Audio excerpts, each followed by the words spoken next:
Labda nikwambie kitu. Inataka watu wajue. Simba hawa walivyokwenda Mwanza walilalamika na media zilionyesha wakimlaumu mkuu wa mkoa wa Mwanza Mtanda kwamba alizuia asifanye mazoezi. Waliingiza timu. Umeelewa? Waliingiza timu. Alafu kingine mimi najiuliza swali.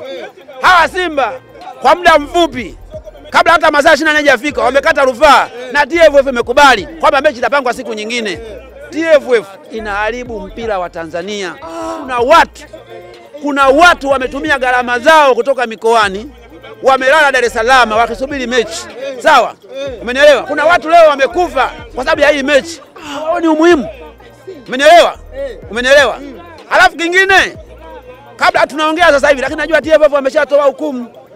Kwenye barua ya bodi ya ligi wanasema kwa uchunguzi wa awali wamejiridhisha kabisa kwamba na Simba walikuwa na makosa kwa sababu wa kutoa taarifa kwa afisa wa mchezo husika, halafu wa kutoa taarifa kwa mwenyeji wao.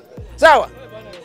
Sasa mimi nadhani wangekuwa na busara TFF ilikuwa wapokee malalamiko ya Simba, waruhusu mechi ichezwe, alafu baadaye adhabu zifuate.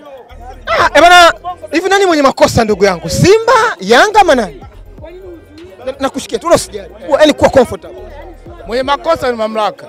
Mamlaka ndio wamekosea. Kwa sababu kwanza wametoa hukumu mapema sana. Kwa sababu itakuwa mchezo uchezwe, kwa sababu watu wametumia gharama nyingi sana. Umetoka mbali, umetoka, mchezo uendelee kuchezwa. Au sio bwana? Alafu utaratibu uendelee, kanuni na adhabu zifuatwe.